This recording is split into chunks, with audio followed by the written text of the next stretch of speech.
Welcome to the Lean Blog Podcast. Visit our website at www.leanblog.org. Now, here's your host, Mark Graban. Hi, this is Mark Graban. Welcome to episode 264 of the podcast. It is September 26, 2016. My guest today is a friend from here in the Dallas-Fort Worth area, Tyrone Butler.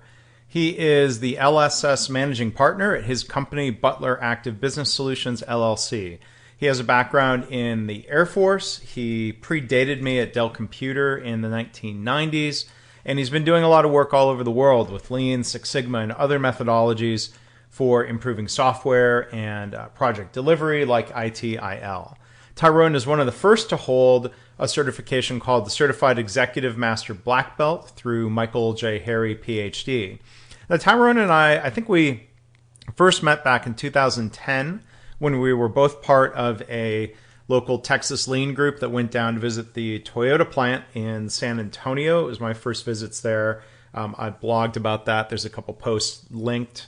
If you go to leanblog.org/264, you can find Tyrone's LinkedIn page, his company website, and other links there as well. So in this episode, we're going to share he's going to share some of his experiences and stories, including a time he gave a presentation to Michael Dell himself, some of his thoughts on the combination of Lean and Six Sigma and other methods that he's seen work in software development and other settings. So I hope you enjoy the discussion, and as always, thank you for listening.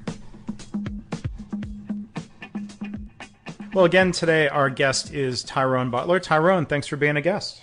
Hey, my pleasure, Mark. I'm really excited to be here. You're a well-respected friend and a leader in the industry, and anything I can do for you and any information I can share, I'm open to share with you. Well, you're very kind, and I appreciate that. And, I think we'll get to talk about some different things, different topics today than we normally cover here on the podcast. So I'm excited about that and to hear your perspectives. Maybe if you could just start off, give us kind of just a good background introduction to yourself and your career, just to set some context for everyone. Oh, sure. I'll give you the Cliff Notes version. I promise under 60 seconds. Mm-hmm. I know some people could get long-winded with this stuff, but I'll be really simple. As you said before, I'm Tyrone Butler. I am the managing partner of my own business transformation firm called Butler Active Business Solutions. What we do there is we do Lean Six Sigma instruction and technical business transformation services as a partner, not as a consultant. We definitely want to have skin in the game with you. And how did I get here? How did I get to this point where I am? Started out in the U.S. Air Force. I'm a veteran, about 10 years service. I worked on avionics systems, which is pretty much electronics on aircraft. And while I was in the service of the Air Force, I worked on F-16s, A-10s, and E-3A AWACS. So the AWACS were the surveillance planes before there was the satellites and the internet and all that. We had to fly over the other countries to see what they're doing. We couldn't just look at the satellite. So kind of old school guy. And how did I get into the Lean Six Sigma? Well, I won't get into that, but I'll continue my skill set. And before we get into that, I was just curious to hear a little bit more, about your background. For one, thank you for your service in the Air Force. But and maybe you were getting to this, but was the Air Force or DoD doing anything yet with Lean and Six Sigma when you were in active duty? No, and that's a good question. When I was in the Air Force, man, you're talking about 1990s. I'm an old school guy. Mm. And back in the 1990s, the Air Force barely knew how to fly planes really well, and we were always looking for the next new technology to get a competitive advantage over the other guys.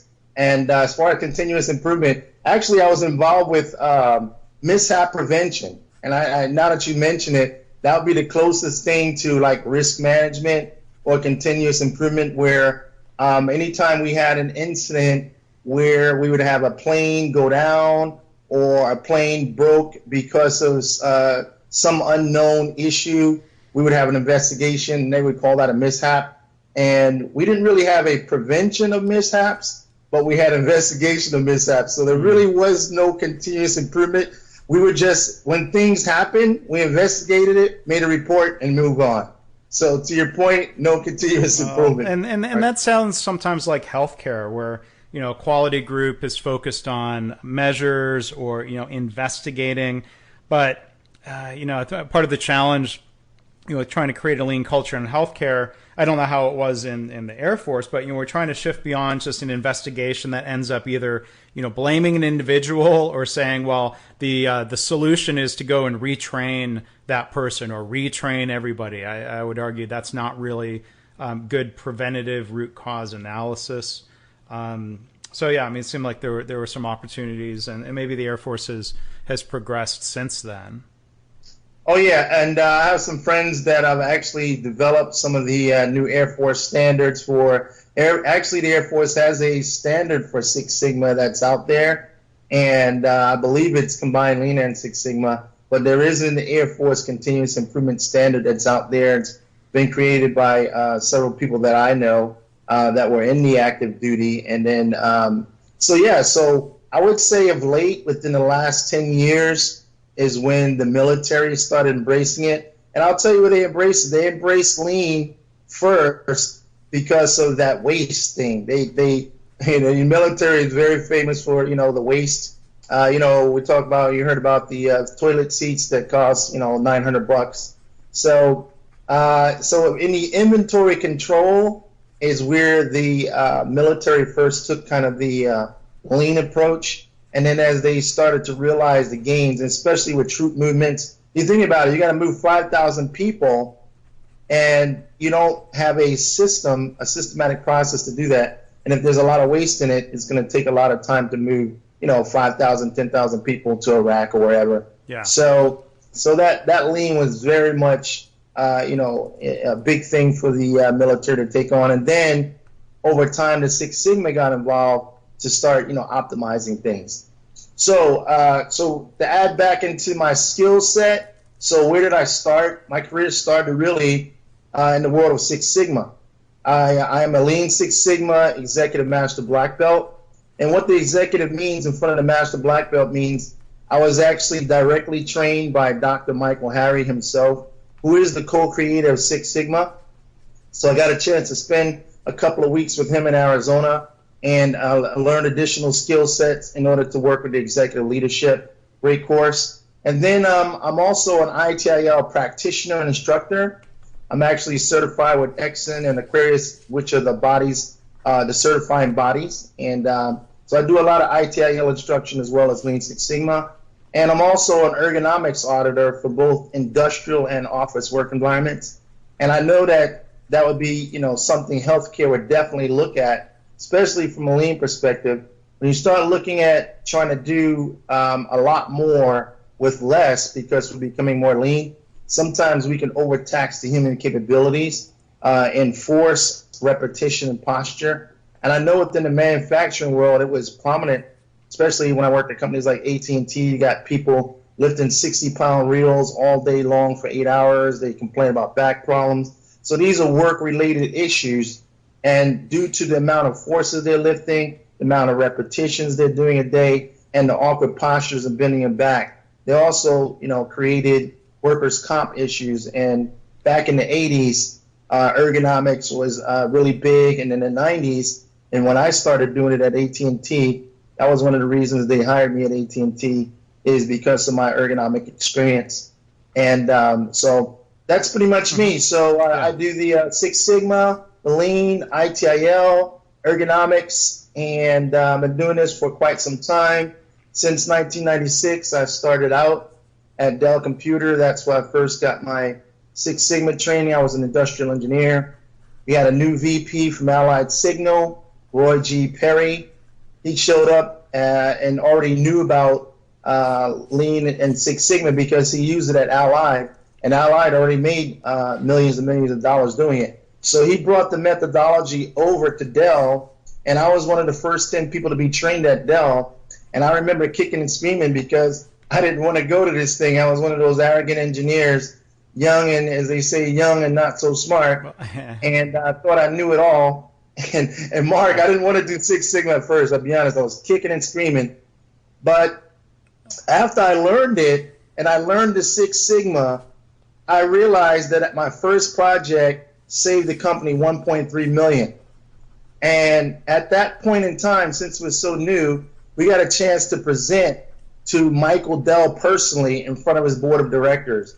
And that was such a thrill. So it was 10 of us, and each one of us saved approximately $1 million each. And I'll never forget Michael Dell's face. He said, 10 guys, $10 million. and he said to me, he said, Tyrone, he said, what are you going to show me right now? I said, well, I'm going to show you all this Six Sigma methodology, starting with define, measure, analyze, improve, and control. And I'm going to walk you through how I got this project done. He said, how long is it going to take? I said, about 10 minutes. He said, no, don't do it. I said, why? He said, you ever watch Jerry Maguire? I said, yeah. He said, show me the money. And he screamed at me. And when this guy screamed at me, I remember I literally went to the last page of my presentation, and it said, savings, $1.3 million. And then everyone on his board of directors said, all right, and started screaming and jumping around the room. And then I was the first guy, so the next 9 people went to the last slide and said, hey, Michael, 1.5, hey, Michael. So at the end of the day, $10, $12 million in savings. And Michael immediately said, Tyrone, you're not an industrial engineer anymore. From now on, you're a Six Sigma regional project leader. I said, what? Yeah. I said, man, I'm an industrial engineer. I want to hear dimension, a line of business. He said, you were. Now you're doing this, and you 10 are going to be my leaders, and we're going to do this across the company. That's how Six Sigma was born at Dell. Well, so and there's a lot. I want to kind of go back and touch on different aspects of what you introduced there, because I think we can take deeper dives in a lot of different topics there. Listeners might not realize part of the shared connection, even though Tyrone and I never met. I was a young know-it-all engineer at Dell in the late 90s, 1999 to 2000. I remember Roy G. Perry in manufacturing leadership. I met him a couple of times, and I went through Six Sigma Green Belt training when I was at Dell. I never got certified as a green belt, but to me, Dell was an interesting company because it was not a Toyota production system style company. People would sometimes call Dell lean because they had really low inventory levels and they had very high velocity flow. And there were certainly some things Dell did well that led to their success, but it wasn't a lean culture. And that was one of the things that frustrated me about my time there. But fellow industrial engineer, fellow Dell guy, or at least back in the day. But I was going to ask you to kind of dig into, or at least, what were some of the details of that project? And the secondary part of that question, the same thing happens with lean sometimes, where we're focused on process and quality and all sorts of other measures, but a lot of organizations traditionally really focus on cost and the bottom line. So was there a quality improvement element of your project that led to the cost reduction, or I'm just curious to hear more about that? Oh yeah, it was a very cool project. I'm very excited about that project because it was one of Michael Dell's biggest thorns or pains in his side. Michael Dell had this problem called missing, wrong, and damage. You probably heard of that metric while you're there. Yes. The biggest metric running. So missing, wrong, and damage, let me explain to some of the listeners what it was. Missing was they had an area called the boxing line. And the boxing line was the last step when you make a computer. So if you can imagine how you make a computer, I give you the simple steps. First step is to get the chassis. So you get the chassis, which is the enclosure, and you get the enclosure, you put it in the front of the line. Now imagine a straight pipe. So as the chassis moves down this straight pipe, you're adding stuff to it. So when people say that they make computers, they're not really making them from scratch. They don't make the metal. A lot of the chassis come from China or somewhere in the middle, over in Asia. And when we get the chassis, what happens is we start adding pieces to it like a Lego, like you're building a Lego car. And all you do is just put the blocks together. We do the same thing. So what we do is we add in the motherboard. The next step is they prep the motherboard, then they install it. After you get the motherboard in, then they start going into what they call a kitting area. Inside the kitting area, would be where you would have little kits that would marry with the chassis. So you would have a tray that had a box full of parts that go in the system, and then you'd have this chassis sitting right next to it. Then it would move into what they call a cellular build cell. When it went into a build cell, there would be two people there, one on each side of the table, and they would have their own individual tasks based on work instructions. So they look at the work instructions. One person was in charge of putting in the hard drive, another one would be putting in the circuit cards, and by working simultaneously, within minutes, they can have a full, ready-to-go computer completely assembled. Once they assemble it, they kick it out. It goes to testing. It's got to work. So now that they've put all these electrical connections together, they have to test it. So they go to, I think it's a first self-test 1. And then once they go to self-test 1, after it passed, then it goes to installing the software. They go into the burn racks. After you burn it in through the network, because they have all of the image of your software imaged in already, put in the burn racks, out of the burn racks, then it goes into the boxing area. The boxing area is where all the cardboard boxes and the foam that put your computer together. Now you get what they call accessories. You start getting your keyboard, your mouse, your CD drivers, and whatever little extra introductory placard that goes with the 1, 2, 3 steps on how to install your computer. You get that accessory stuff. Missing, wrong, and damage was right at boxing. There was a line that was that had pick zones. They call it a PTL, a pick to light system. And you get a red or green light. You'd have to press the button, and if you press the button, it would the lights would light up first to let you know what to pick. So you'd have like 15 pick zones, and if you're in zone number 1, whenever the box got in front of you, that light would light up of what parts to pick. So in pick zone 1, you might have 9 different locations, but only location 1 and location 5 will light up. That means for that particular system, pick one part of 1 and one part of 5, place it in the box. But the problem was you got to turn around because the pick parts are back of you, but the box is in front of you going along the line. And that's also not really good ergonomics, but that's...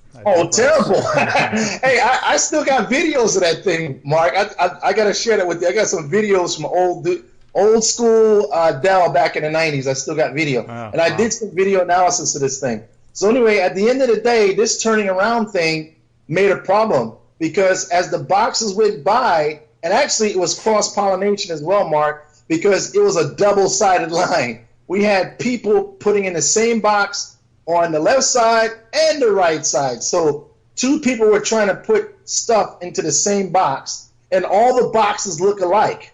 So what does that tell you? Yeah. They would turn around, the box would move, and they put the wrong stuff in the wrong box. Yeah.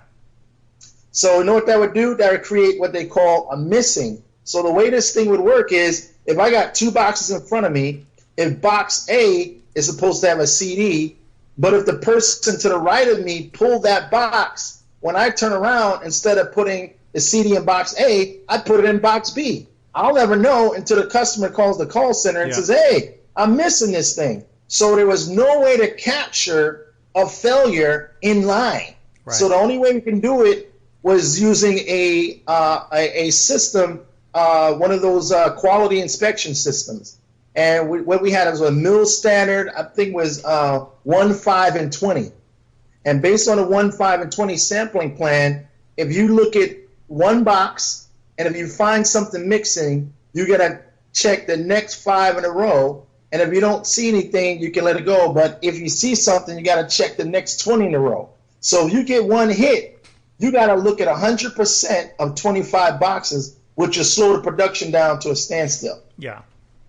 So you see how this, so that was a problem Michael was faced for 10 years. And then when I got certified as a black belt, well, I didn't get certified, but when I got trained as a black belt, Michael Dell went to Roy Perry and said, okay, if this Six Sigma stuff works, put somebody on this missing, wrong, and damage and drive that down. Yeah.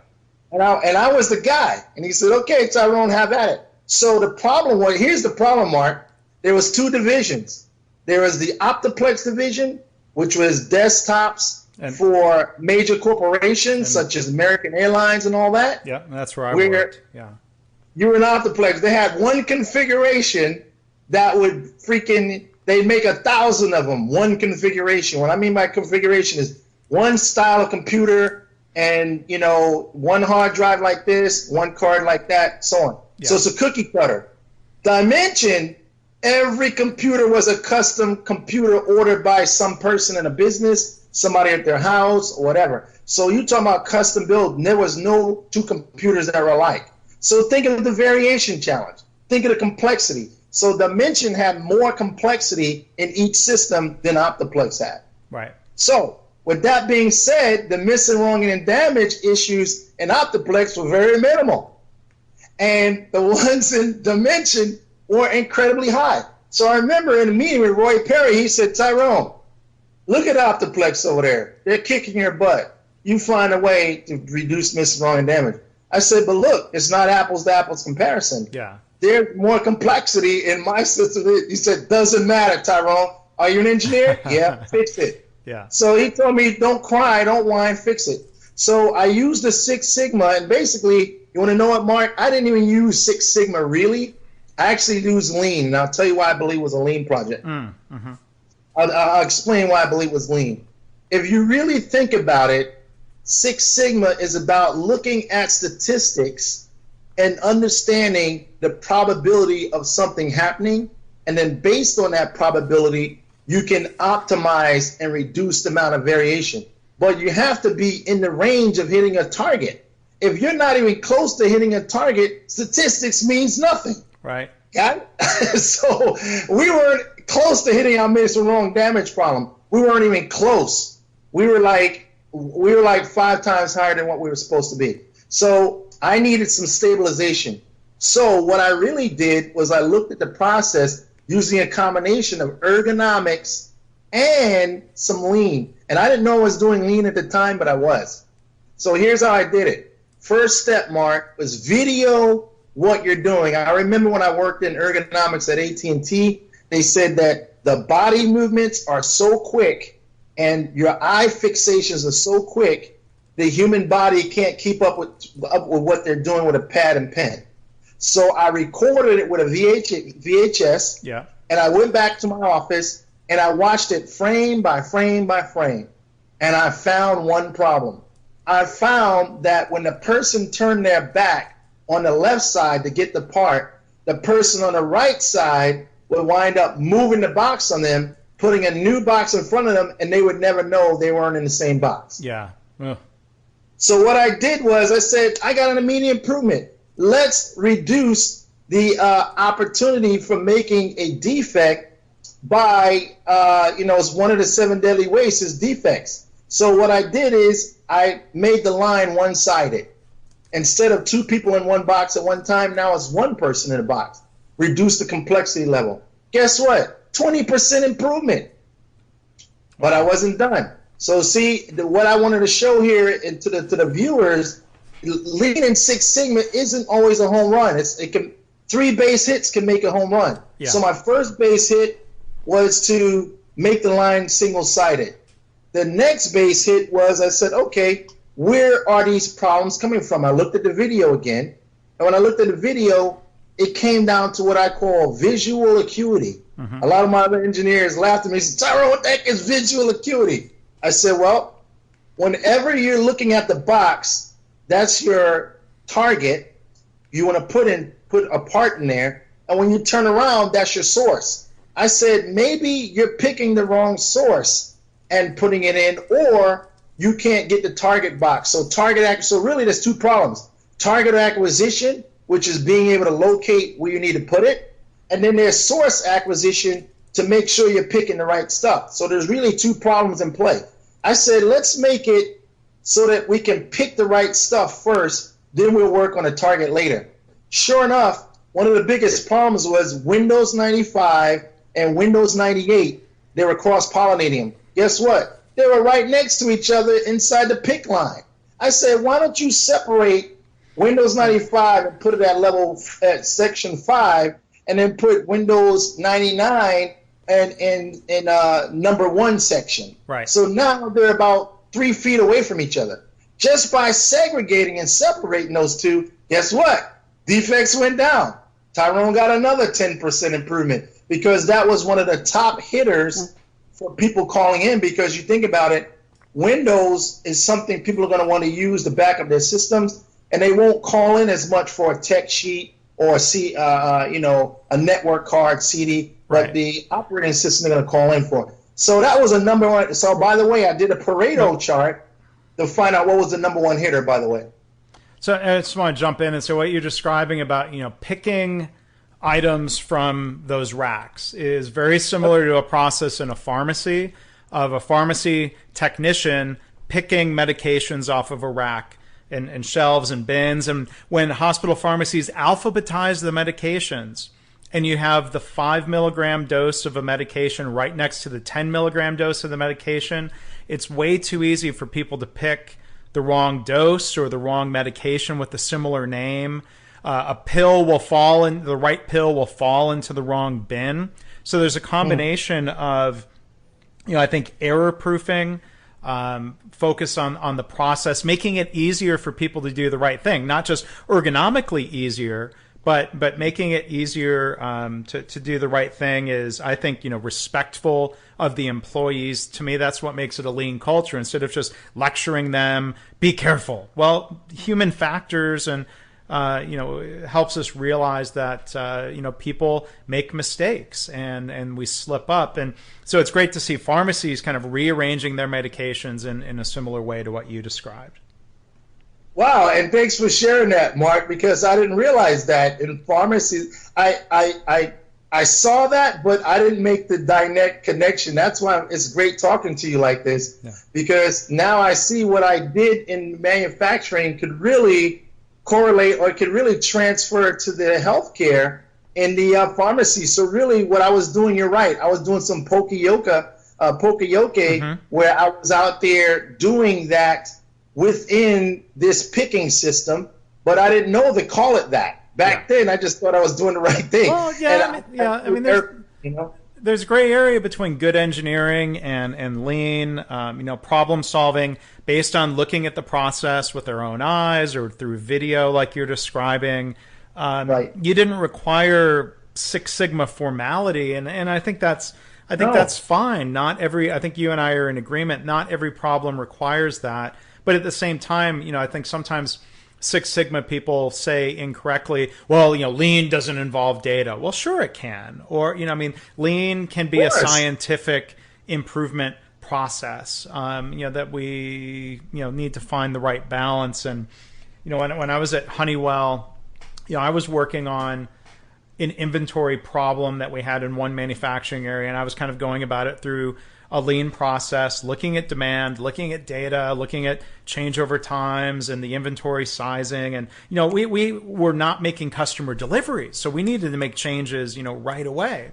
One of my colleagues was going through Six Sigma certification, and she was spending months and months crunching the data. And I asked her one day, like, when are you going to help? When are you going to take action? The customer is suffering. Like, I know you need to get certified and belted, but like, come on, that wasn't her fault. That's what she was being taught to do. And I'm not saying all Six Sigma is like that either. But no, and Mark, believe it or not, I'm a very strong advocate of lean. And I'll be honest with you, just to go into the lean story, how I got into lean, I was kind of pushed there too. I've been almost pushed my whole career. It turned out well at the end, but people would push me in, and so that kind of leads to how I got involved in the whole Lean Six Sigma game. Like I just told you, Michael Dell pretty much pushed me into Six Sigma. He said, hey man, you saved some money, and we want to do this everywhere, and we wind up doing it everywhere at Dell.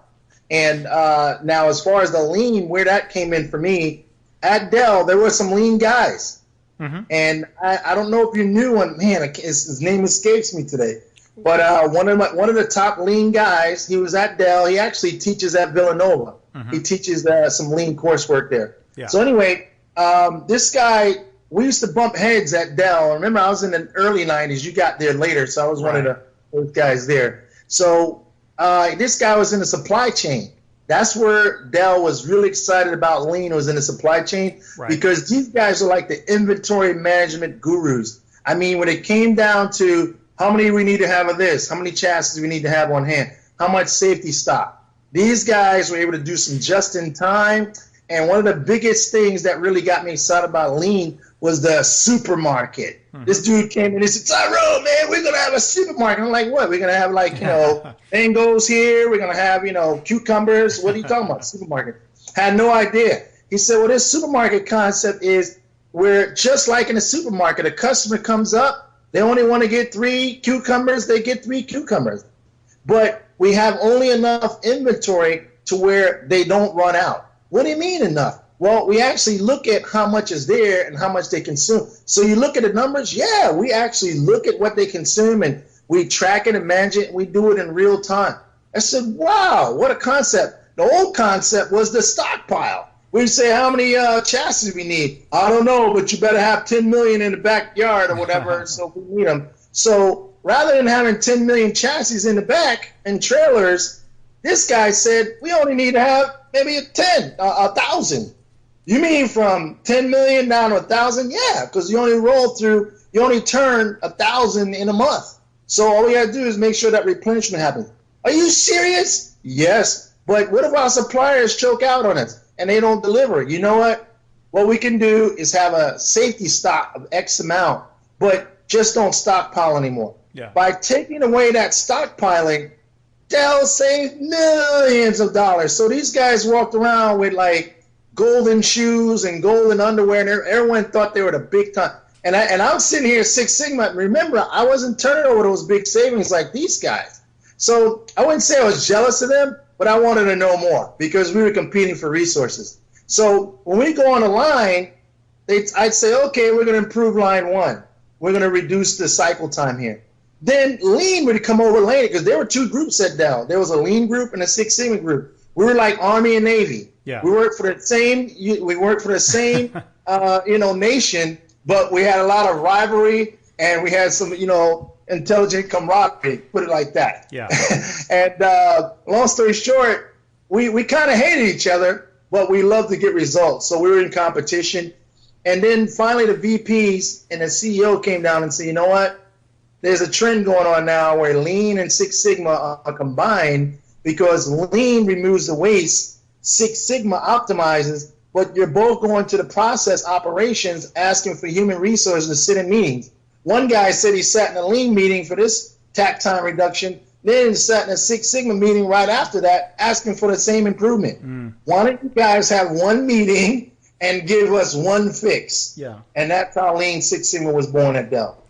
Yeah, and when I was there, there were a number of people that came from the auto industry, and people had been hired in out of University of Michigan and MIT and other programs where people came in with experience with lean or passion for lean. There was a guy working at Dell who was the son of one of the famed Toyota people who maybe still is active today, Mr. Oba. His son was pretty young, like right out of grad school.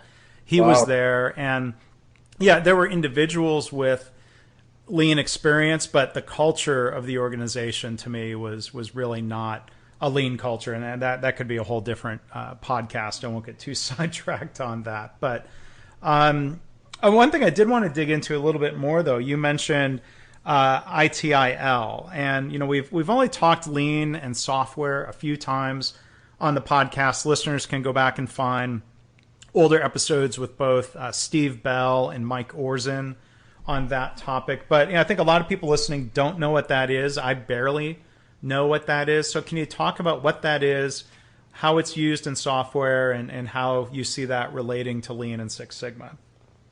Yeah, ITIL is Information Technology Infrastructure Library. Basically, it came from the UK in the 80s, and it was from the Office of Government Commerce. Back in the day, they were having problems with keeping their IT costs very low. And so, time is money, and money is time. And because their IT had so much complexity and so much redundancy, and this is in the early 80s, sort of around the same time Michael Harry was doing the Six Sigma thing. So this is, very early time frame. So they were looking at how could they manage IT services and practices in a standardized way. and they kind of stole from Deming and the PDCA. And they basically said, you know what, we'd like to complete services in a strategic way, but what's the beginning? How do we start this thing? So based on Plan, Do, Check, Act, they said, you know what, let's do something similar to that. So let's do strategy. So they actually have 4 major phases to ITIL.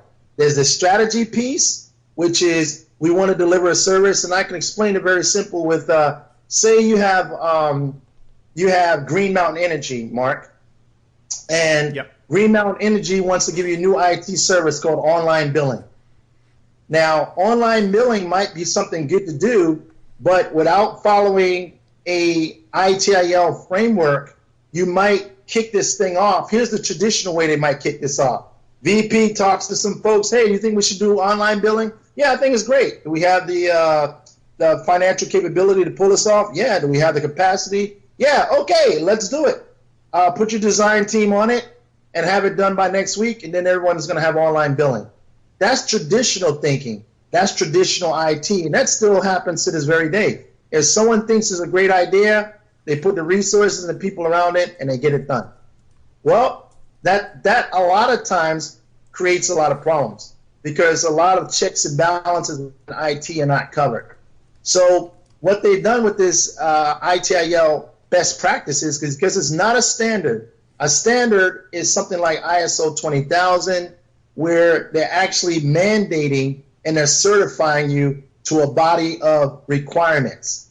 Well, they say ITIL is very nice because it's non-prescriptive. Non-prescriptive meaning you don't have to do everything within the framework. You can pick and choose what works best for you. So within the best practices, like I said, phase 1, strategy. Phase 2, design. Phase 1, I said in strategy, you're looking at, is this the right thing to do? Is it financially the right thing to do? And then they recently added in ITIL version 3, over time, they realized they were missing the business relationship management piece of it. They were creating services. At the end of the day, they were pushing them out, and the customers didn't like them, even though they had a framework to deliver. Yeah. So having a framework to deliver is great, but if people don't want it, it's the VOC, Mark. They missed the VOC. Or it reminds me of what you talked about with Dell. There could be features or functionality that's missing, wrong, or damaged, right? Exactly. You got it. Mark, you absolutely got it. And so what happened was, even though their first version of ITIL, versions 1 and 2, were great because it says, remember, it had really, actually when it first started, it was like 30 books. It wasn't very lean.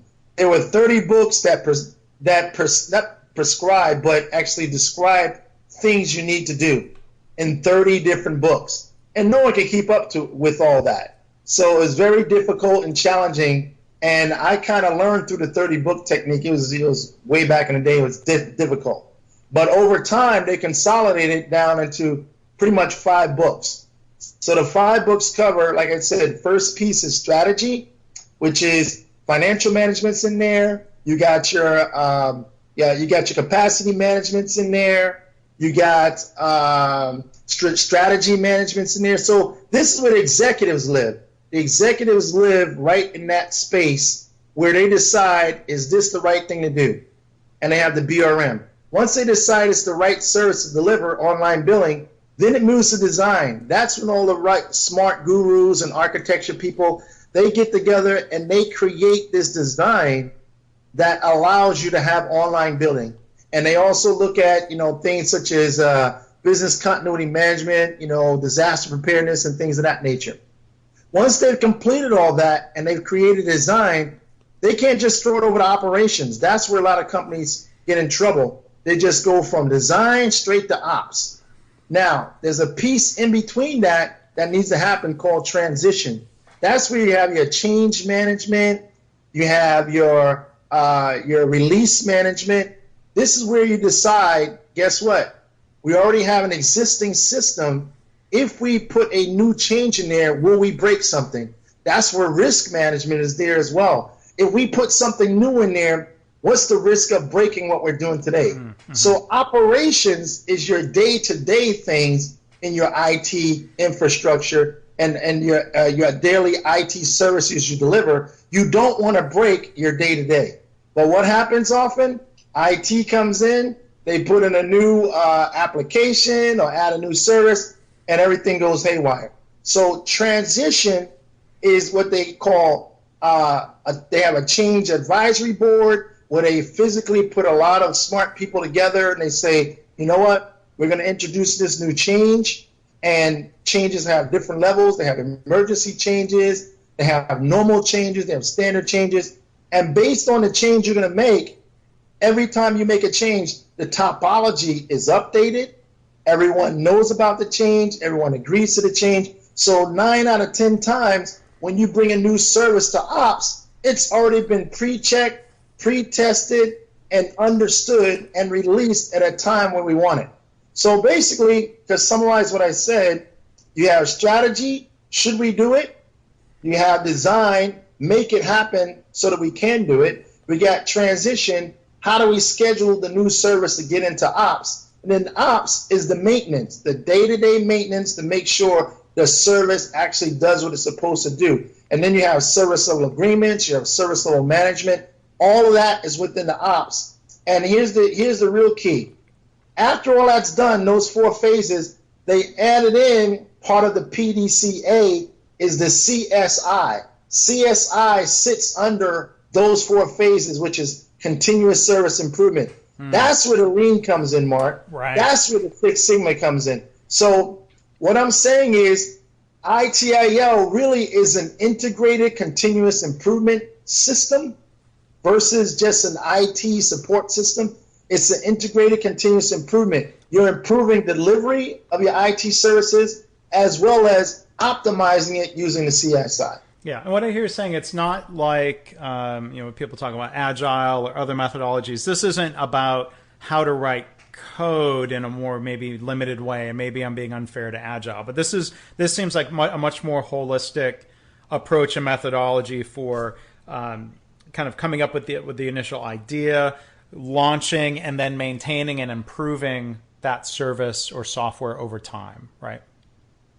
And I like the way you did the cliff notes for me, Mark. You're excellent at that. I'm glad you're right there with me. That's exactly what I said in a summary. Sure. Well, I just want to make sure that I'm hearing you right. So you're doing a good job of giving the longer explanation of it. But hey, one other topic I want to get into a little bit before we wrap up here. We've talked about this one-on-one, and we were going to talk about this today because, you mentioned a minute ago, integrated systems. You've done more in the realm of seeing Lean and Six Sigma integrated. For better or for worse, most of the work I've done is really within the Lean methodology as opposed to the combination of the two. But, I think we share some perspectives, or I don't know if I would say annoyances. I don't know if you would say that, but maybe we'll call it lessons learned. Like what are some of the things that you've seen that don't sit right with you or could be done better as people are combining Lean and Six Sigma out there? Great question. Yeah, so this is obviously from my perspective and my years experience. I don't think any company on the planet should attempt to do any Six Sigma without Lean. That's fact. And if anyone wants to call me to the mat, anybody on this podcast, guess what? You can reach me on LinkedIn, challenge me any day, and we can have this conversation. But no company, I repeat, no company, business, nonprofit, or whatever, should do any Six Sigma without doing the Lean first. And this is coming from 20 plus years experience. And I'll tell you why I say this. Here's the reason why I say this. Lean is your stabilizer. I'll give you, for example, I walk into a company that say Amazon. I walk in Amazon. And what they do is people order stuff and then they get it. Now the picking system is going to be really key. So if I have a picking system that has a bunch of people running around with carts on wheels, and they say, you know what, we got to go pick zone 15. They got to run down with a cart and pick up something from pick zone 15. Then they got to run to pick zone 25 or whatever. You might say, well, we would like to reduce the tack time or we like to be able to get people to get their parts they're ordered quicker. Well, you don't have to use a whole lot of statistics to figure out one is farther than the other. Right. Co-locate these things or whatever. So whenever you get into the world of Six Sigma, and like I said, anybody can challenge me on this podcast. Six Sigma is really about looking at statistics with probability to understand how to optimize to a target. But if you're in chaos, it doesn't make sense to optimize chaos. Mm-hmm. What it makes sense is to stabilize and then optimize. So in that situation where they're all over the place, first thing I would do is try to stabilize a situation by putting picks. And by the way, this goes back to my missing, wrong, and damage project. One of the things I realized is there was an unbalanced line. The line that they were picking from, the first person picked 3 parts, the next person picked 7 parts, the next person picked 2 parts, and that goes back to theory of constraints right there. TOC right there. Right. If you go after the biggest constraint. That's not Six Sigma. You can't claim that. That's theory of constraints. Mm-hmm. It's closer to lean. So what I'm saying to you is my project that I was certified on, I'd say almost 80 to 90% was lean. But then I'll tell you where the statistics came in. The statistics came in when we started looking at over time.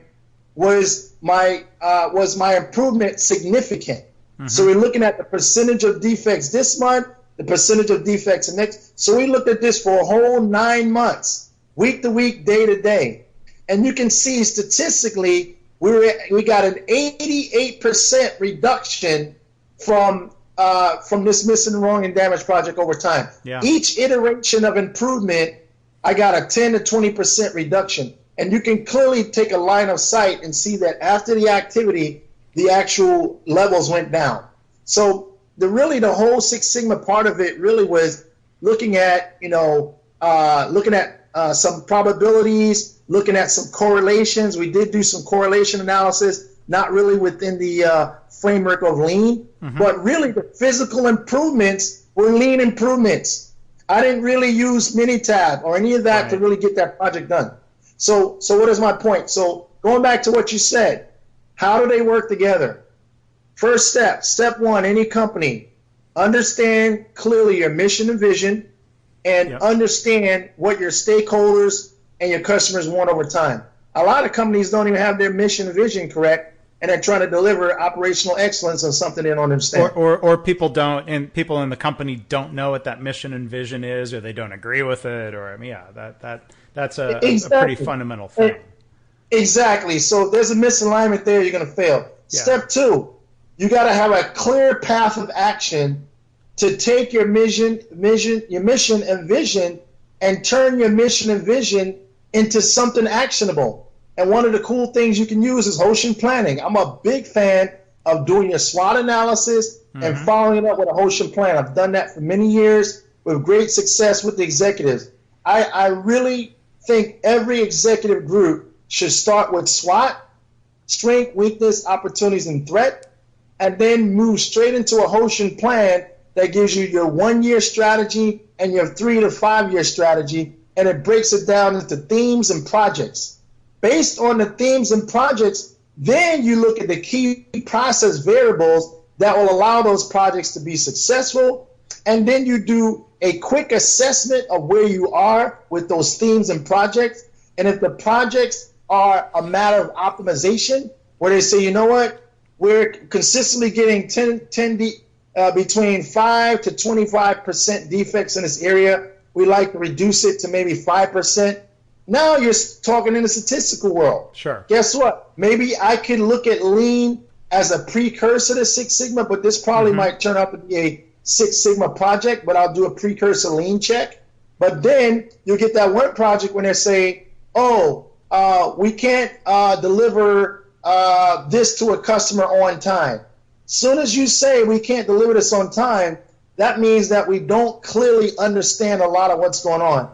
And if you don't understand a lot of what's going on, most times you're unstable and you need to lean it out to take the waste out. And then you can put a goal around it, because you might say, well, the customer wants this done in 15 days. How long is it taking us now? we're taking between 10 and 75. Matter of fact, this gives me an example. When I was at Storage Tech, we actually had this thing called server stand-up. We had one of our major, I don't even tell you what, it was American Airlines. So you know what? We can tear a plane down and put a plane back together in 30 days. Why does it take you guys between, and we had a lot of variation, between 30 days to almost, I think it was 3 or 4 months to get servers stood up. And server stand-up is basically they order a server and we put all the software on it and they get it. And they might order like 50 at a pop or whatever. We weren't doing it. We couldn't do it. They could take a whole airplane, tear it down, and build it back in 30 days, but we couldn't even, bring in an electronic box. So look at the variance, Mark, between 30 and 90 days. That's, a range of 60-something days. So the point was, why is there so much variance? Right. Well, you might say, imagine throwing Six Sigma at that. Well, let's look at that from a Six Sigma perspective. You're going to do a process map. You're going to do a SciPoc. You're going to start collecting data. I'm going to be like that lady you talked about. I'll be out there collecting data for about 2 or 3 months, see how it's performing the last 3 years. We know how it's performed the last 3 years. It sucked. Yeah. It was terrible. So that's not helping me get to the root of the problem, Mark. Right. Looking at 3 years' data. You know what's going to help me? By walking what we're doing today, doing the value stream map, seeing what we're doing today, and taking the non-value add activities out, shrink this thing down, and then we can make it a smart system. So to summarize, where is everything going, Mark? It's going integrated continuous improvement. And integrated continuous improvement means Six Sigma, Lean, ITIL, BPM, Business Process Management, Ketna-Trago. All these things are going to be in one system, and it's going to be called Smart Continuous Improvement. I just made that term up, by the way. It's going to be Smart Continuous Improvement. There you go. I'm going to trademark that. And basically what Smart and Continuous Improvement is a continuous improvement that has an adaptive filter built in to meet the needs of an ever-changing work environment. Yeah. And I'm going to sit on that. That's my final note part. Yeah, I mean, I wouldn't disagree with you about starting with Lean. I think Six Sigma plays a role in an organization trying to improve and solve problems. There are, statistical methods that are undeniable. I say this as an engineer with more statistical training than I have, quote unquote, Six Sigma training. But the thing I get grumbly about is when people talk about integrating the two approaches, what's often described as Lean Six Sigma sounds like a 50-50 partnership, if you will. And I know people who've said, well, I wanted to learn Lean, but I decided to go to Lean Six Sigma training because I would learn both. And I think, unfortunately, that's a faulty assumption. And what happens is they learn 90 or 95% Six Sigma, and then they learn some limited or superficial Lean tools. And that's not necessarily what they wanted. And I would argue that's not necessarily what's most helpful. So I was wondering, not to put you on the spot to defend the Six Sigma world, but I'm asking you, what are your thoughts about that balance, or what do you see happening out there in terms of the percentages of what's being taught? I mean, I hear you saying start with Lean, that maybe too many people are starting with Six Sigma. Are they overcomplicating things? What do you see out there? Yeah, definitely. You can hear my thoughts on it. Like I said, I would never start any project without Lean. It's just based on my experience. But as far as instruction goes, I am an instructor. I do teach. Out of fact, I teach globally. I'll be in the Middle East here in the next couple of months. But basically, from my perspective, you're right.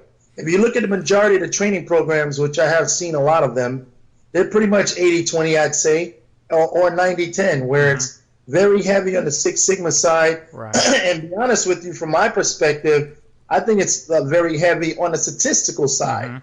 And they actually get within the training in the analyze phase, almost 80% of the analyze phase is looking at probability and statistics, looking at, population parameters and looking at sample statistics and looking at the theory of it, which is, I think is incredibly wasteful if you ask me.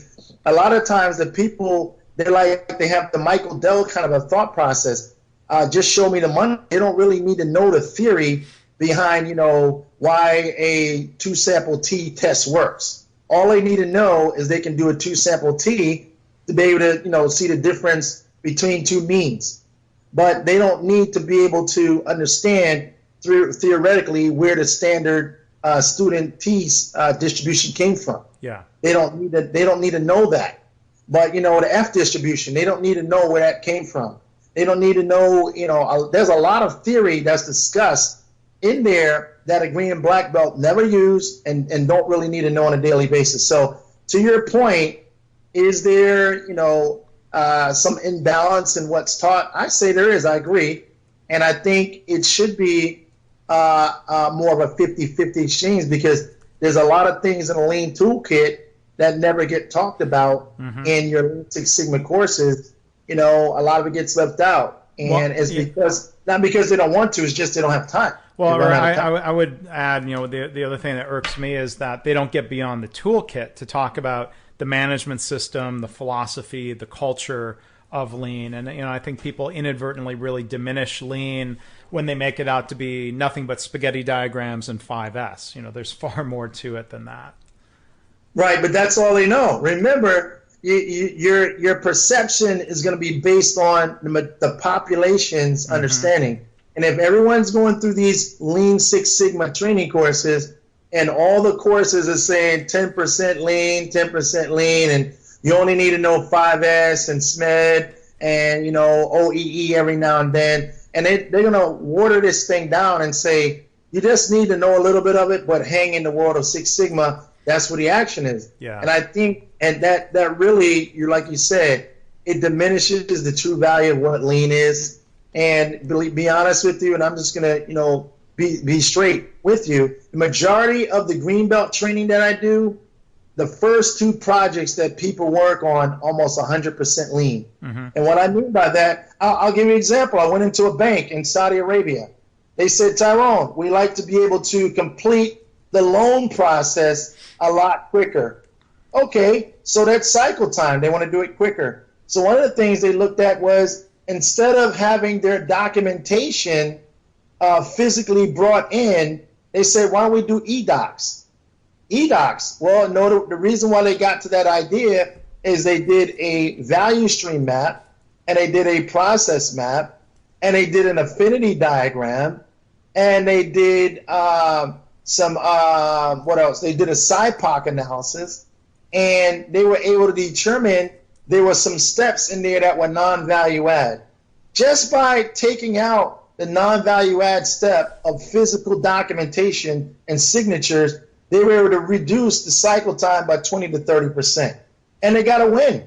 So that's a prime example of looking at some of the simple tools within Lean, but there's a lot more. And remember, this is from a Six Sigma training. This is from a Lean Six Sigma training, but the first project that came out of it was pretty much Lean. They didn't really do any stats. Right. You see what I'm saying, Mark? So the level of complexity really drives the tool you use. Right.